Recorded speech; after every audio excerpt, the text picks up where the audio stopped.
To our session on transport, Rethinking London's Transport for 2030. Very pleased to have all of you with us.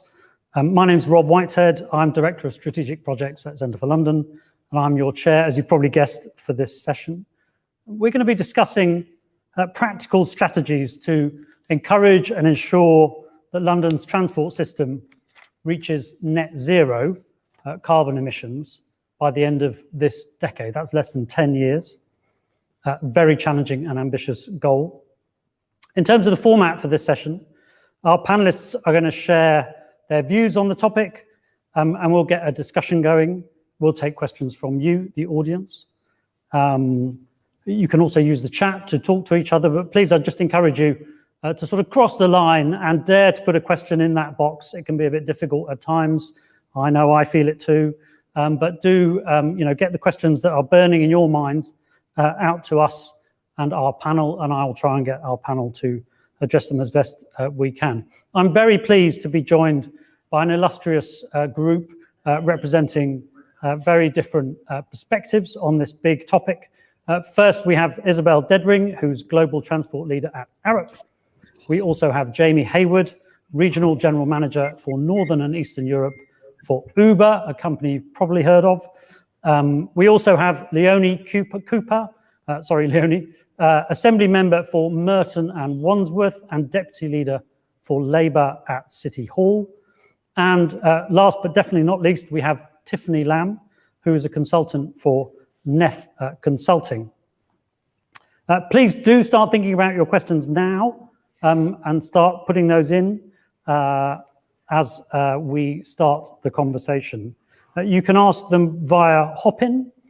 You can also sort of vote up other people's questions so that the ones we like best, the ones we most want addressed, come to the top, and the team will make sure I can see those. Some of you are going to be following this live via YouTube. Later on, you might be watching it recorded. Don't put any questions to us if you're watching it recorded.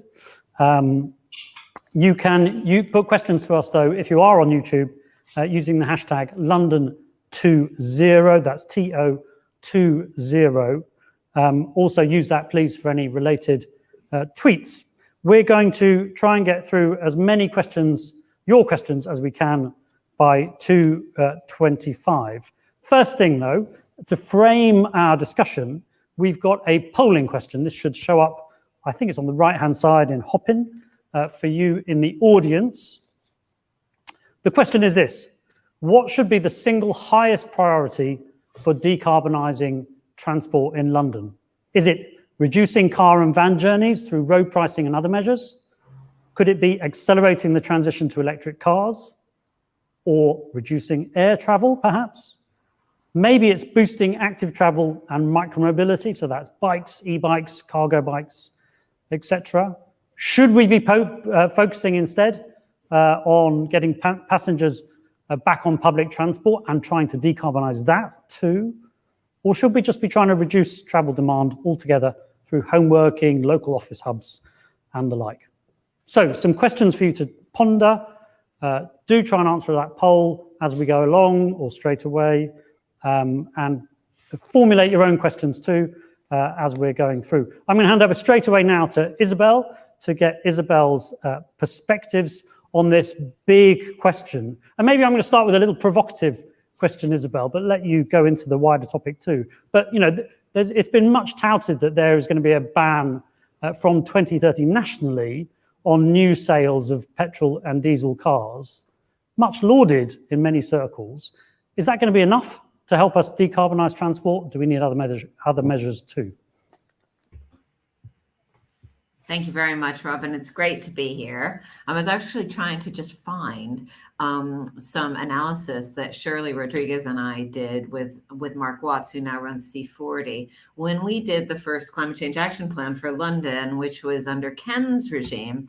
And the reason for looking for it was that what we showed in the analysis was that the only way we can get to the targets you've just set out, which are incredibly exciting and challenging, and actually, we can really feel things are moving in a way that they weren't at the time that we wrote that document. The only way that we can get there is by doing all those things we've just said. There isn't, I'm going to pick this thing and not those. There isn't a silver bullet. It's about a whole package, sort of using the whole toolbox. One of the things that in doing that, we need to really not do is over focus on the next generation, cool, flying cars, all that stuff. Those are all things that are happening. But the way that we're going to decarbonize rapidly is by deploying existing technologies, whether that's electric vehicles, hybrid buses, cycling infrastructure, et cetera, all the things that we have already in our toolkit. Where cities are struggling is that we're not rolling them out fast enough at the pace that's needed. So it's about deploying existing approaches, existing technologies. Now, clearly, that's not at the expense of other, we need to also be developing the new technologies. But it's very easy to always be chasing the next thing and forget that actually our job is to deliver what we've already got. And that's the only way that you can get the numbers. This is a very rapidly moving area, as we all know. And I think one of the things that's going to be really interesting over the next couple of years is that there's been these sort of mythologies in transport for a long time, right? Cars are bad. Rail is really good from a carbon perspective. Cycling's obviously better. And aviation is terrible, right? There's these sort of, kind of shibboleths. And what's happening at the moment is not a judgment, it's just a fact that the rate at which different sectors are decarbonizing and different technologies are emerging is changing really rapidly. So all of a sudden you could end up in a situation where actually you'll be in a worse position from a carbon perspective taking a train than if you were taking a car. So what do we think about that as policymakers? How do we respond to that? And how do we design something, an implementation approach over the next 10 years and beyond that's going to kind of take into account that uncertainty and really kind of go with that rather than trying to kind of nail something down and create a level of certainty that doesn't necessarily exist.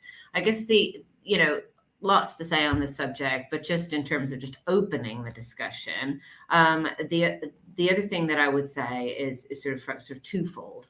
One is there is an opportunity and indeed a need for cities around the world, and London's no exception. In fact, London's probably in the forefront in this, but more to do, for cities to become much, much more proactive regulators, licensors, policymakers, to be more assertive, to find all this explosion of new technologies and business models and make sure that those are being channeled and harnessed in the right way to solve the problems that cities have.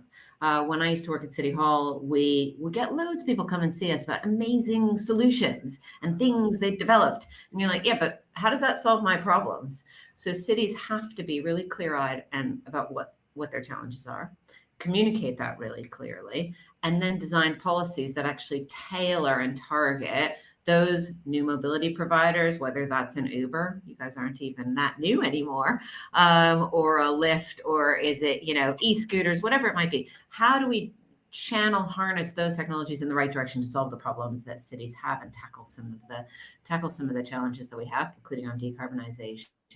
And the other aspect of that is we shouldn't underestimate the fact that investors and large private companies have totally changed their attitude on this subject in the last literally 12 to 18 months. So suddenly all of our clients are saying, oh my goodness, no one's going to give me any money anymore unless I kind of really take this seriously. So as cities, and London, again, premier example, how do we actually harness that and take advantage of that is a really important question. I think there's a huge amount of private money that's much, much more active now in this space. So how does London position itself to benefit from that? I don't necessarily have the answer. I'm hoping Leonie does, but all over it like a rock. Thanks. Thanks. But it's been a dramatic change in the last even year, I would say, and it's very, very noticeable. So that's great. That's all to the good. And how do we take advantage of that? I'll probably leave it there for now, Rob. Thanks, Isabel. Lots to chew over there. I particularly like that you sort of flag up the shibboleths in transport thinking. I don't think enough of us sort of unpack that, and it leads us on to maybe. A sort of kickoff for Jamie from Uber, and you sort of set this up really, across these shifting sands of our understanding of the carbon impacts of different modes. Jamie, maybe you could start us off with, where do you think the lines need to be drawn or redrawn between the role of the state and what the private market is going to be able to deliver for us to get to this net zero promise? Yeah, it's a great question, Rob, and really good to be here. I mean, I think the sort of the one-line answer is, I think everyone agrees that, one actor alone can't solve it. So it needs to be a combination of, some of the investment and innovation that could be provided from the private sector together with the public sector to make sure it's working for cities. So it's such a big topic, because I do agree with Isabel that, actually it's all of the above. So maybe if I illustrate my thoughts and kind of tease it out in detail with electric charging infrastructure and how we might see sort of public and private partnership happening there, and also illustrate it by an example of how another city globally is making it work. So it's great in the EV charging infrastructure that the government's sort of lent in with a big, bold investment of £1.3 billion into the UK charging infrastructure. And, it's great also that London is leading the way through the EV infrastructure task force, and, 30% of the chargers in the UK are now in London. But actually, when you look at the investment required, it's somewhere between, it could be as high as 18 to 20 billion pounds to electrify the whole of the UK. So even with the big commitments that the government's made, they're only getting potentially only 10% of the way there. So, as Isabel was saying, there is private money and there are companies that want to come in and solve it. But in order to ensure that happens, governments need to put in place the right regulatory frameworks to allow that to happen. So we know from our drivers that, what they really want is charging overnight near where they live, often on public roads, because, our drivers live in apartments. They don't have access to off-street parking, so the transition for electric, if it continues in the way it's going now, may not necessarily be fair and equitable for them. So if we look maybe for inspiration to Amsterdam, and I noticed Kate, the previous speaker, also citing Amsterdam as a city that was leading the way. Netherlands is doing a lot right. So at the moment, 25% of their new cars are EVs versus roughly 10% here in the UK. And when we looked at why that was the case, one of the key things in there that they did really well is they had a very, very clear vision as to what they wanted the city to look like, what they wanted it to be like to live in the city. And also they had a clear vision for charging infrastructure. So they introduced what's called a right to charge, where every resident has the right to request a charger near their home, delivered in conjunction with one of a number of private companies. And we would absolutely support the UK in London in having a similarly clear and bold vision. And in order to get the private companies sort of working for the city, there was quite a lot of detail that they then backed up this vision with. So they backed it up with rules and regulations that ensure that all parties have to share data on utilization, and making sure that there was then complete transparency of demand across the whole city. The city ensured infrastructure standardization so that a car could easily charge on any EV station in the city. There were citywide and standardized procurement and planning processes just to make sure that the efforts for private investment to find their way into the ground and into charges was minimized. And also the city committed really aggressive and credible targets to phase out ICE vehicles in many parts of the city. So if we look at London's actually done a number of really good things in these areas, and they're starting to tell, so ULEZ and CCZ are great. I mean, more recently, TfL's requirement from January this year that all new private hire vehicles licensed would be zero emissions capable led to the number of battery electric vehicles that are brand new on our platform to go from 6% to 70% in 1 month. And it's now about 80%. So, the stimulus and the actions and the guidance from regulators, and I agree with Isabella, clear and proactive regulations, exactly what we need, sends the signals, and the market and private industry can respond. If I look at sort of what we've done where we have received those signals as Uber, where the conditions are right, and I think they are, they're getting there in London with ULEZ, CCZ, and some of the requirements. We lean in. So in London, we made the commitment to be fully electric across our whole vehicle fleet, which is 45,000 cars by 2025. We've put in place a way of raising money for drivers called the Clean Air Fund to help them make that switch, which has raised £135 million to date. So on average, a driver who uses that gets £3,000 off their electric vehicle. We've launched Uber Green in London, priced at the same price as Uber X. So now you can get an electric vehicle at the same price as X, again, creating earning opportunities for driver and incentivizing upgrades. We've worked with a lot of leading manufacturers, Nissan, Kia, Hyundai, Arrival, a UK tech startup, to make that work. And then in the charging area, we've partnered with BP's Pulse to try and roll out charges for Uber drivers where they want to live. And we've also committed to invest £5 million in on-street charging infrastructure in London, where we're working really closely with London councils and boroughs and using our data of where drivers live and where they want to drive to identify the ideal spots to put EV charging infrastructure. And our hope there is to make that data then available in order to show that when you put EV chargers in the places where drivers want them, utilization's high, returns on investments are high, and therefore bring in other private money, because obviously £5 million is a drop in a very large ocean.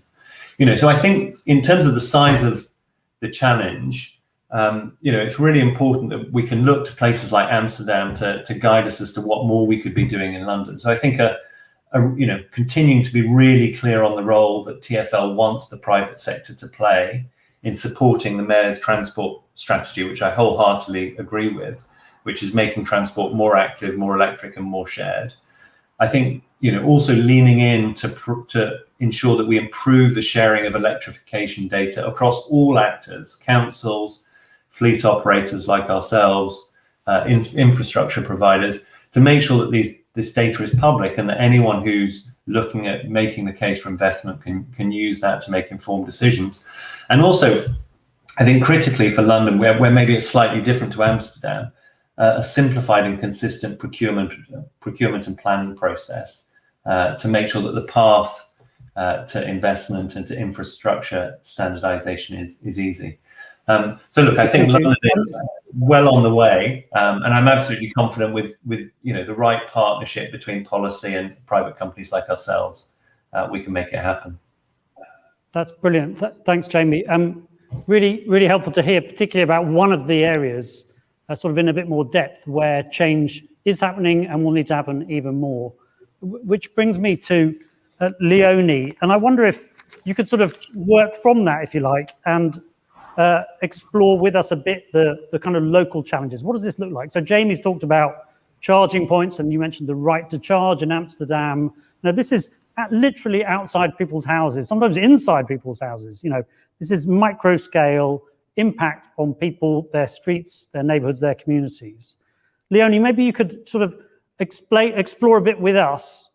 Isabel talked about the sort of shifting sands. How is this playing out at local level? And what do we need to be doing better to make sure that this transition works well for as many people as possible? So I think just before I go into details, let's just face up to the scale of the difference in London, and therefore the scale of the problem, the scale of the challenge, whatever you want to call it. Amsterdam is about the equivalent of one large and one small London borough. We have 32 London boroughs in the City of London. 95% of the roads in London are under the control of the 32 boroughs in the city. Only 5% of the roads are controlled by City Hall, and that's what's called the Transport for London Road Network, or to its friends, the TLRN. I'm sure Isabel will remember back in the past how much City Hall loves a jolly old acronym, preferably a 4-letter acronym or even a 5-letter acronym for preference. But we will go to a 3-letter acronym like TfL, Transport for London, if we absolutely have to. But the important point here is that it cannot be done alone.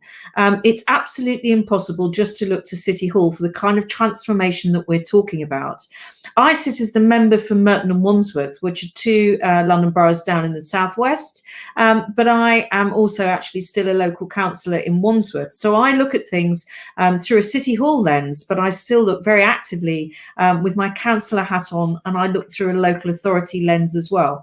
So the first thing that's really important is it doesn't just take the mayor's transport strategy, which Jamie just referred to, and that has a goal of 80% of all journeys to be made on foot, by bicycle or on public transport by 2041, and also the overall environmental strategy, which is to reach net zero by not 2050 anymore, we brought that forward to 2030, but you also need to look at what the local authorities are doing. So firstly, we need to have clear and ambitious goals from City Hall that are absolutely clear to everybody about what City Hall is aiming at and what the mayor is trying to achieve. But then we also have to see that in the 32 boroughs and the City of London. Now, I would actually just recommend, if people have not read it, the City of London has produced a great new sustainability strategy that's really worth a look. That's really worth going and finding online and have a good read. It's very, very new, but we need the other 32 boroughs to really buy into this as well. We need absolutely everybody looking at all the lampposts in the way that Jamie has said. It's no good having one or two boroughs working with Jamie, or even having TfL talking to Jamie. And also it can't just be Uber, it's got to be the other multiplicity of private hire vehicle providers as well in the city, talking about where do we need those points. Now, TfL has done a mapping exercise, because it's not just for PHVs, private hire vehicles, it also has to be for the black taxis, and so that mapping exercise has been going on.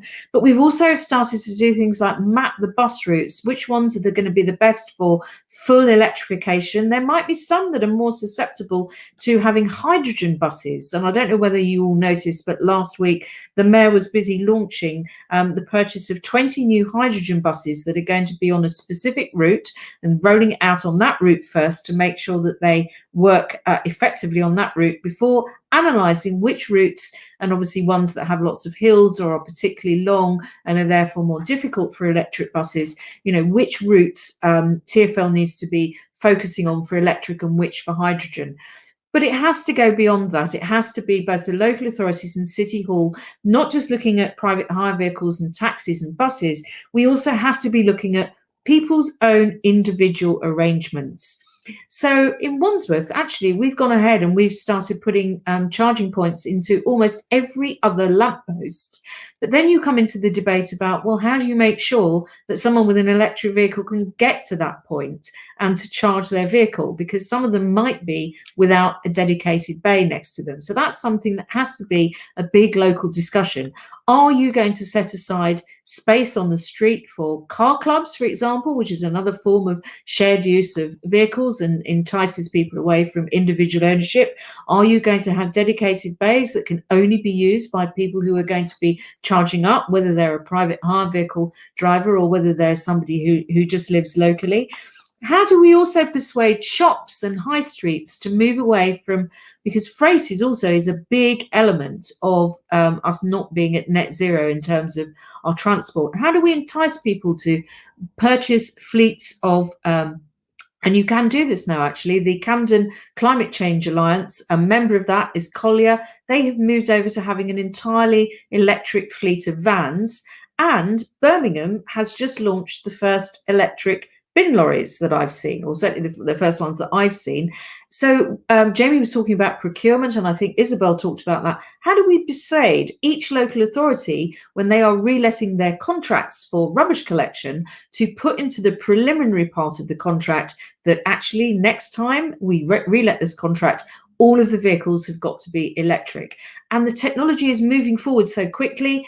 If I'd even talked about electric bin lorries last year, or definitely 2 years ago, people would have been laughing at me. Now I can say that that has just been launched in Birmingham, and that is an actually existing thing.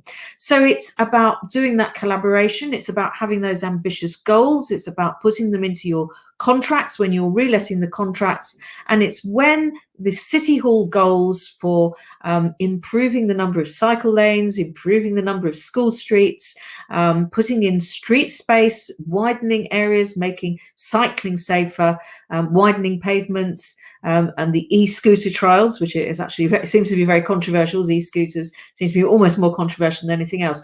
There's a whole wealth of different things that are going on, but you must set those ambitious and clear goals. Make sure that whoever has got the powers is able to see these things through. So regulatory change and devolving power to the right administrations is also an important part of the equation to deliver on those ambitious and clear goals. And that's the way you bring the private sector in with investment, because 20 hydrogen buses launched last week, but that could be 40 hydrogen buses by next year. But they are expensive. No one's going to go out and work with you on this if you're not clear about what you're trying to achieve. Thank you. Thank you, Leonie. That's excellent. A number of things I want to kind of come back to in there. But maybe before we do that, just to sort of bring Tiffany in. And actually, Tiffany, I'm going to ask you a question direct from our audience, just to sort of break the mold a bit, because they've said it better than my question has it. So I'm just going to read the question straight out. So the question is this, Tiffany, if you're with us. Is it fair that certain measures to deter individuals from non-carbon friendly transport generally falls on the poor? Is this effective, and can we make it fairer? How are we going to make this transition not impact on the sort of least advantaged worse? Thanks, Rob. That's a very good and important consideration. So I think there are three key things that have to happen to ensure equitable access to low carbon transport.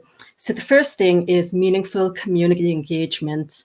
We know that public opinion tends to be ahead of government policy when it comes to decarbonizing transport, especially in parts of the UK that are transport deserts, where driving is the only practical way to get around because there is no public transport, there may not be adequate pavements, there aren't cycle lanes. So there's a lot of support for public transport, walking, and cycling in order to reduce car dependency. And a lot of people have higher expectations for the government to catch up and deliver a clean, equitable, and healthy transport system. And particularly with cycling, racial and gender disparities in both cycling and perceptions of cycling, in addition to a lack of inclusive representation and input in infrastructure planning processes, have led to an inequitable distribution of cycling infrastructure, and sometimes the perception that cycling infrastructure leads to or causes gentrification. So this really underscores the need for meaningful community engagement alongside spatial equity in the distribution of public realm improvements like active travel infrastructure. And so that's the second key thing. Spatial equity should really be included in the appraisal processes for active travel and public transport infrastructure investments, given the backlash against the low traffic neighborhoods in London, as well as cycling infrastructure in London and many other UK and global cities. It's really important for active travel investments to both be fair and seem to be fair. And it can be harder to make things seem to be fair. So this relates to my earlier point about meaningful community engagement in the process of designing and implementing active travel infrastructure and public realm improvements. And finally, the third point I have to make is just about a broader need to shift away from radial transport planning, which prioritizes peak hour commutes from suburbs into city centers, which are meant to be the typical work commute. And obviously, COVID has changed a lot of work commute patterns and underscored the need for more local journeys to be available, or to enable people to make local journeys on foot, cycle, or public transport. And while we rethink radio transport planning, there's not just a need to more proactively enable and encourage local low carbon journeys, but also to keep in mind the travel needs of shift workers, informal economy workers, nighttime economy workers, and those who don't have that typical work commute that the transport system has prioritized. Tiffany, thank you very much. You reminded me once again of, Isabel talked about shibboleths earlier. in the year I've spent at Centre for London, there's probably been one or two moments where my thinking's really changed, really shifted. And the first time I heard you speak about transport patterns and radial movement and different ways of looking at how we should improve our transport has definitely been one of those top moments so far. So thank you for that. Thank you for reminding me of it. And I'm extremely, extremely useful to hear. I want to come back a bit. You touched on LTNs. I want to explore this a bit with others, and maybe particularly Leonie. The sort of rapid adoption, or sometimes rapid adoption, of measures to calm traffic, to promote walking and cycling and other lower carbon forms of mobility has had a sort of checkered story really over the last 18 months. Some of it pretty positive, but there has definitely been some pretty hot response to some of the measures that have been implemented, perhaps sometimes because they were just too quickly rushed through, but there were possibly other things going on too. I wonder if you could give us your perspective, perhaps Leonie first, and then others if you have that too, perhaps sort of zooming out to your understanding of how this plays out in other places. Sure. I mean, I think it was Isabel who was talking about the shibboleths, and I think there was an absolute feeling from amongst some people who do themselves prefer to use their own private motorized vehicle, that suddenly cycling and walking and everything else was being prioritized ahead of their needs. And I think in the context of the pandemic, where suddenly people have been told to stay at home, stay in their house, they couldn't do this, they couldn't do that, for somebody then to, and the consultation, because emergency traffic orders were used, was in many cases non-existent actually, and the idea was that the consultation would be after the installations had gone in. I think people just found it almost too much. I mean, certainly where I live in Wandsworth, people were absolutely up in arms, and in the end the council took them out after about 3 or 4 weeks. And it was extremely difficult because there was literally no consultation. And in some cases, people didn't even receive notification that the changes were going to be implemented. So they tried to do journeys that they were very used to doing, and suddenly they couldn't get there. Now, consultation has started again. And so some of them are now being reinstated gradually. And I do think that is a really important point. I think taking people with you when you're doing really big change is so critical. The current Mayor of London was elected in May 2016. He started consultation over the introduction, the actual live introduction of the ULEZ, which had actually been announced, by the way, by the previous mayor in 2015. But he started the consultation over going live on the ULEZ from May 2016. And it didn't actually go live with the central section until some time after that. In fact, he'd started by launching the T-charge to get people warmed up to it in the first place, then has gone only to central London. And the expanded ULEZ is going to be controversial again, but doesn't actually expand until October of this year. And I think that really tells a story. The amount of interaction that you need to have with people if you are asking them to make a big change is absolutely critical. You won't take people with you if you suddenly turn around and say, tomorrow morning we're going to wake up and we've turned London into Amsterdam. You've all got to ride a bicycle. We're going to tear up every road and put trams in everywhere. You're not going to be allowed to use a car. I mean, actually, most places in Amsterdam, you can't get a parking space. So it is incredibly difficult to be a private car owner and user. But Londoners are not used to that. London is also a lot bigger. So until we've done an awful lot of things like still improved public transport and actually getting people back onto buses, because people were starting to use buses less, we won't take people with us. So I have a lot of sympathy for the people who were really upset about the low traffic neighbourhoods. And I think a lot of policymakers and implementers were to blame, because I think people deserve to be consulted about a change outside their own house and in their own street and in their own neighbourhood and in their own community. And that's what we need to do. More transparency, better consultation, and then you do take people with you. You really do. Leonie, Isabel, do you agree? Tiffany and Leonie are, they're sort of promoting very rich engagement here, I think. Is that your take on this? Yeah, so I mean, I agree with everything Leonie said there, and she'll know better than me, what frontline politics is like. It's about individual people and what their, completely valid lived experiences are. And in one street, you'll have, 100 different lived experiences. And, it's very easy to pin some of these things on politics, but actually politics is just a reflection of what the public wants, and it's complex. And we don't sometimes like that. When we're in urban policy, we've got our dream of, kids on scooters and butterflies and all that stuff and clean air. It's really, really messy and hard dealing with people. And, you open the session by saying, how do we make the change that we want to see on the ground? We all want to see on the ground. And I'm sorry to say the terrible truth.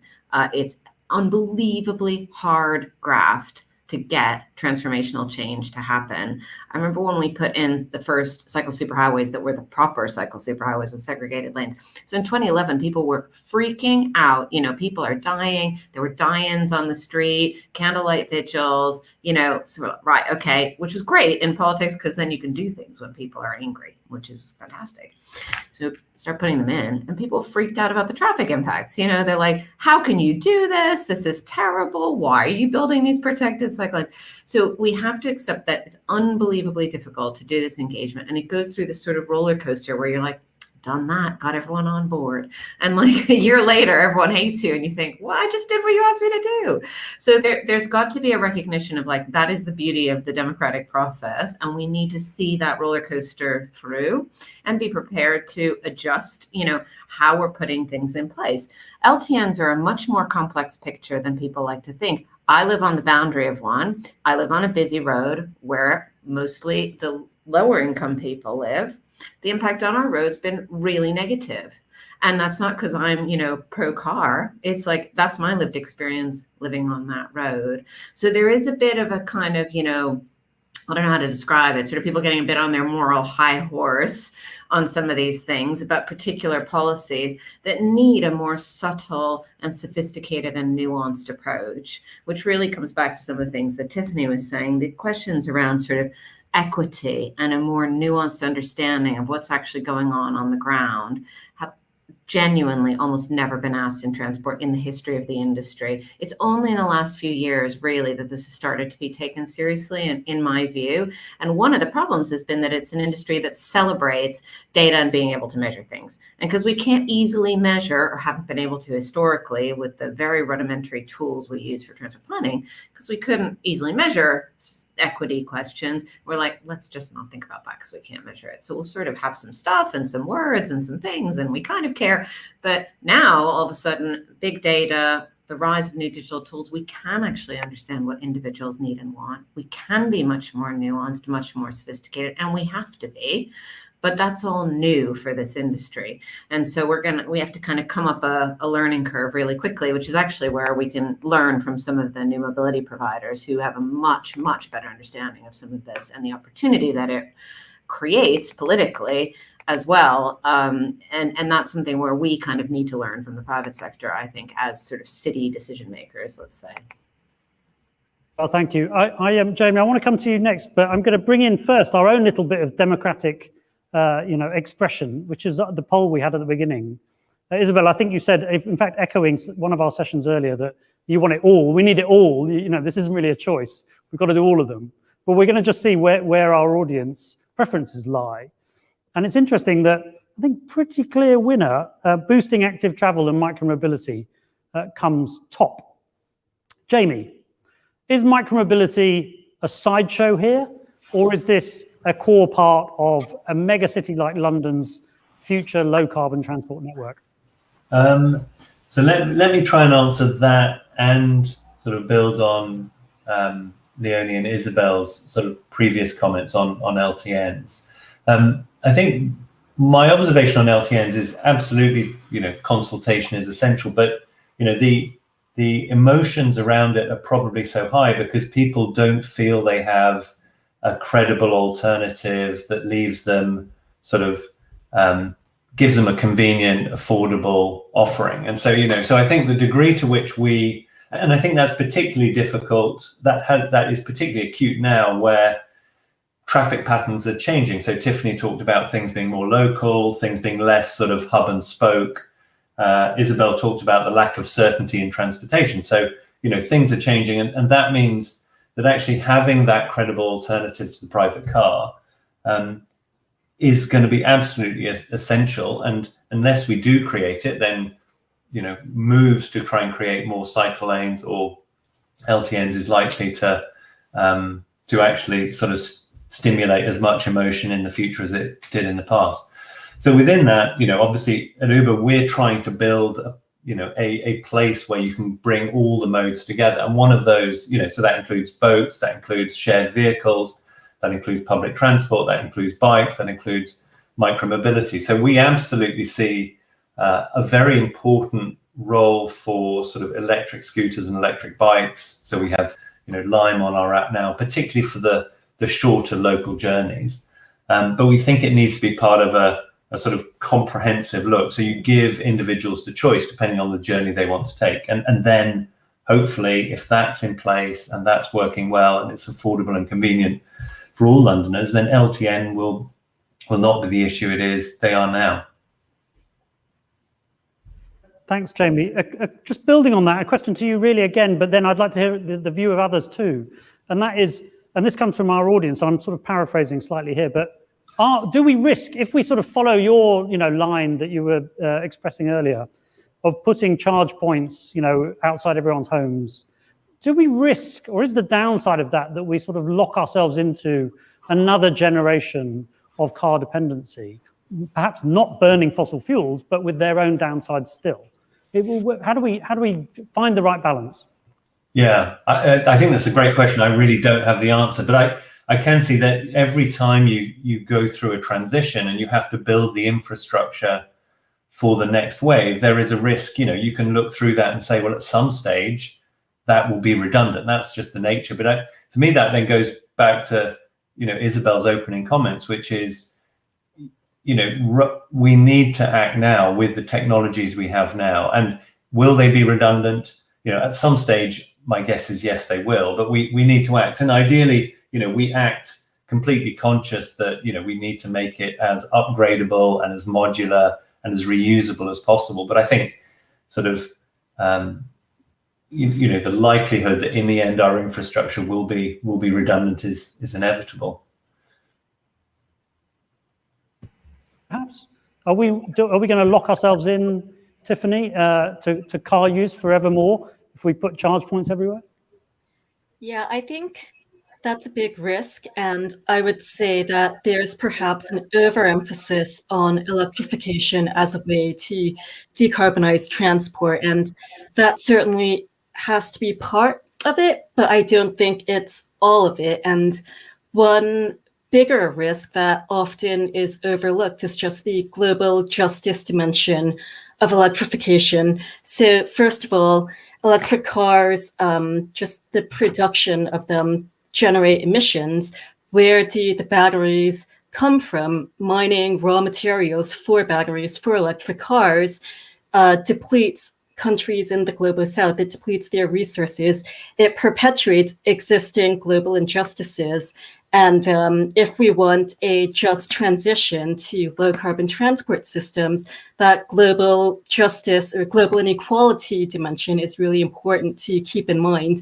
And I think rather than emphasizing electrification, there certainly should be work to electrify buses, vans, cars, etc.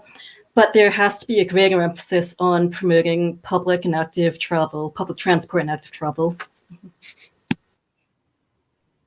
Thanks, Tiffany. Thanks. You mentioned, and we haven't talked about this yet, but I'd like to spend a moment at least to think about the scale of the challenge around the moving of things. So we talked mainly about passenger transport. A vital part of our lives and of the city's life is going to be moving of things around successfully and as efficiently as possible. And we know there are huge challenges in this. And that deliveries have rocketed across London as elsewhere.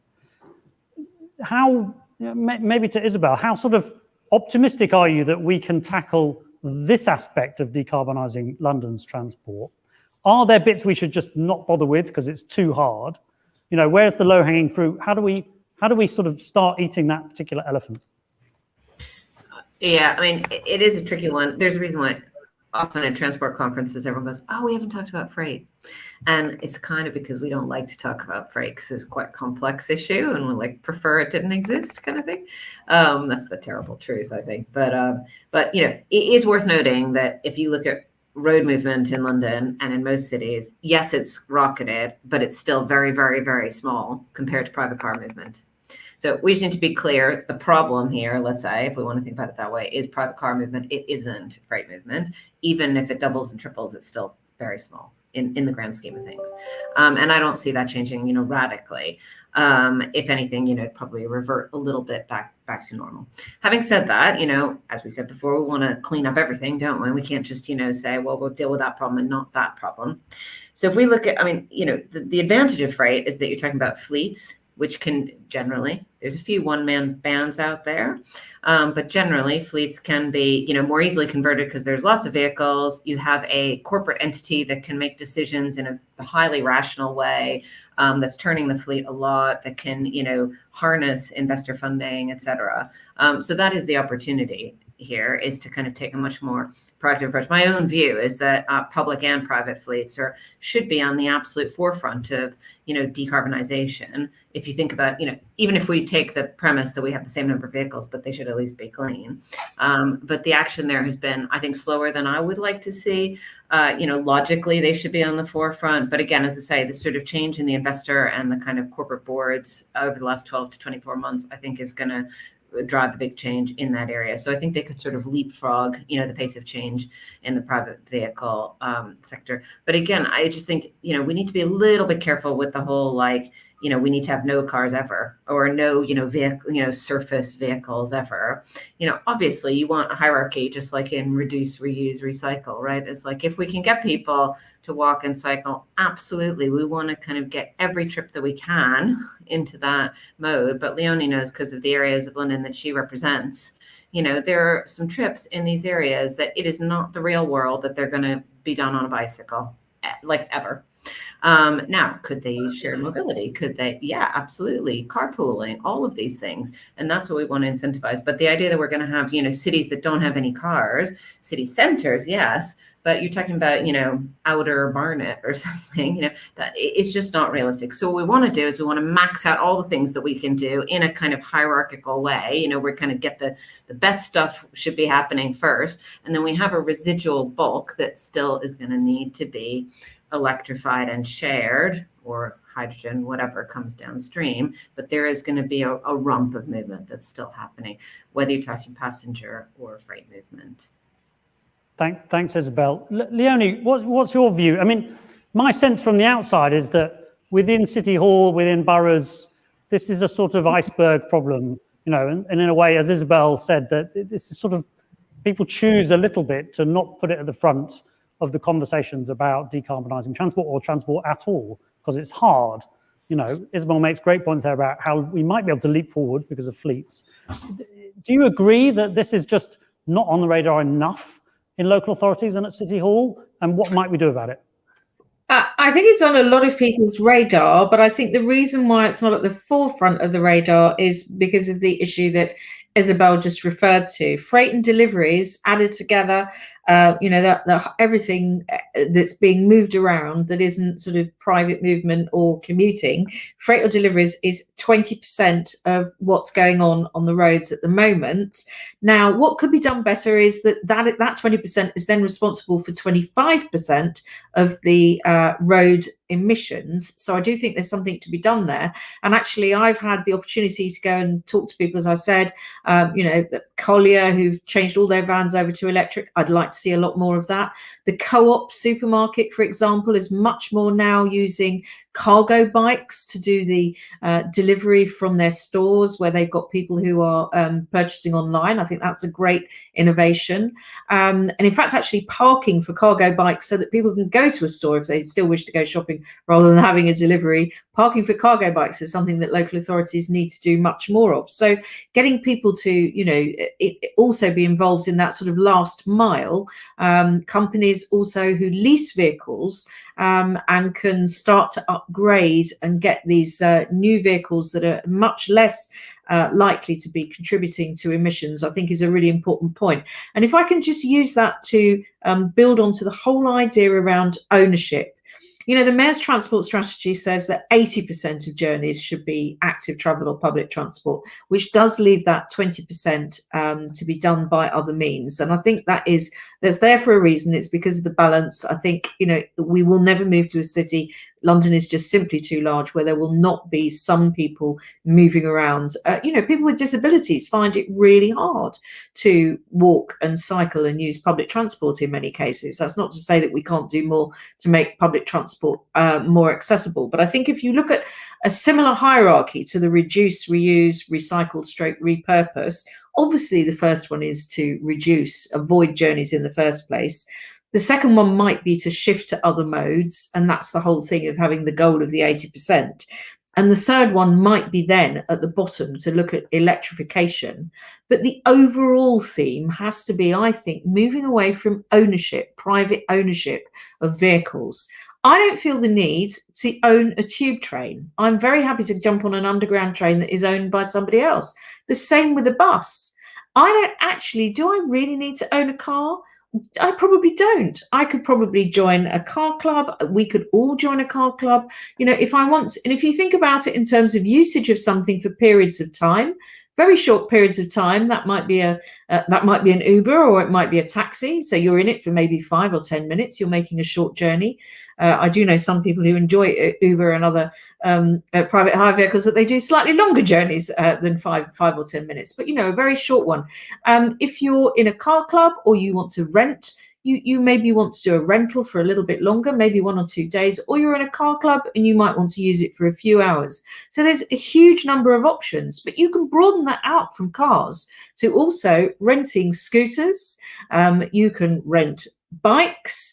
You can rent motorbikes. I mean, there's a whole series of different ways of looking at these things. And I think that then addresses the point that Tiffany was making about, are we just going to end up with, instead of having streets cluttered with fossil fueled cars, we just end up with streets filled with electrically charged vehicles. I think we do need to start rethinking our streets, reducing our reliance on things that we own, being much more sharing about this in a way that then allows some of the people at the moment who don't own vehicles and perhaps haven't got the capital resources to ever purchase a vehicle, but they can share in using a vehicle, just as we all share the buses and we share other things. You know, I mean, obviously at the moment, that also includes making them COVID secure. But I think moving towards something where we share our means of mobility much more in the city, I think is something that I'd like to see. And of course, you know, places like, you know, Amsterdam, where everyone just goes to the station and virtually just chucks all their bicycles in a pile and then comes back and almost just selects, you know, whichever one is the nearest.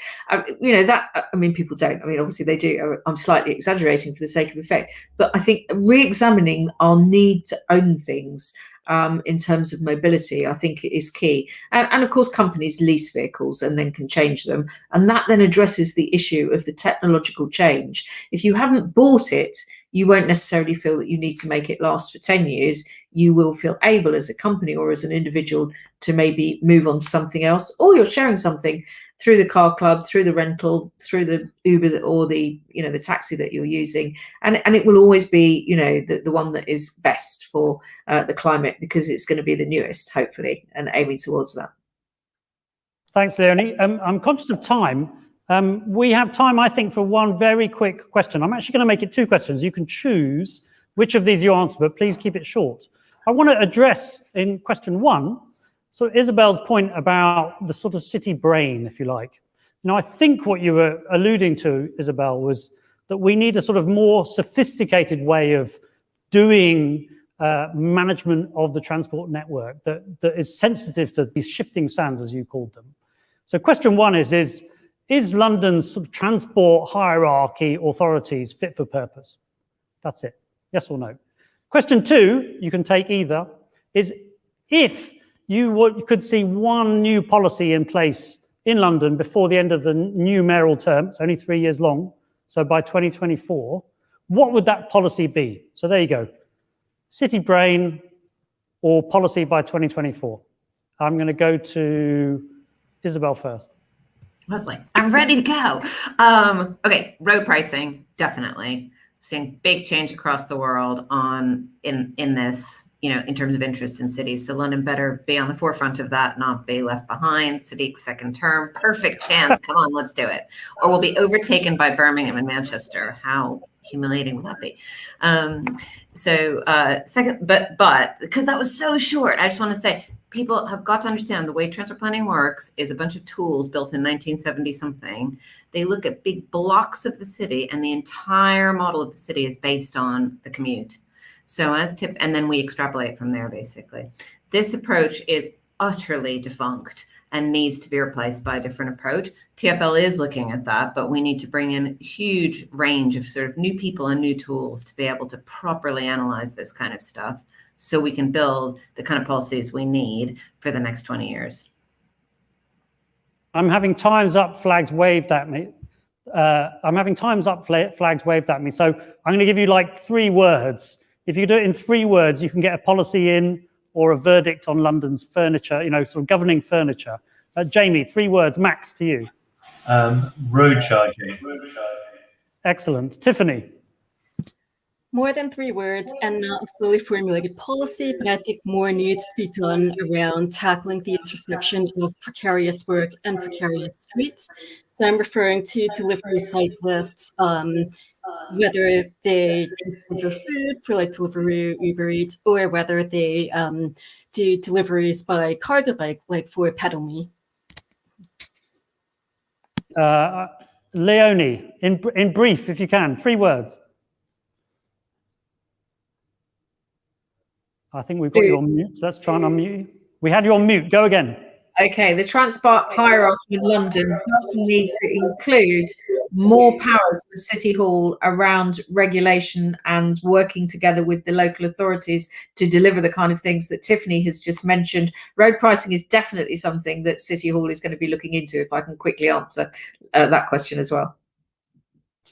Thank you so much, all of you, and thank you for tolerating, both my chairing, this format, which, is not as good as being in a room, but it's pretty close, and the need for brevity there at the end. Thank you so much to all of you. Thanks to all of the audience that's been watching. It's been a pleasure having you with us. I need to thank the sponsors before I go. Our major sponsor, Uber, our supporting sponsors, KPF, lovely venue, thank you, London Borough of Hounslow, also our exhibiting partner, Living Streets. Check out what our sponsors are working on at the moment in our online expo. And finally, the next session, the last session, is going to be starting very shortly. We're delighted that we have the leader of Glasgow City Council, Susan Aitken, joining us. She's going to be sharing her thoughts on Glasgow's role as the host of COP26. Thank you very much, everyone.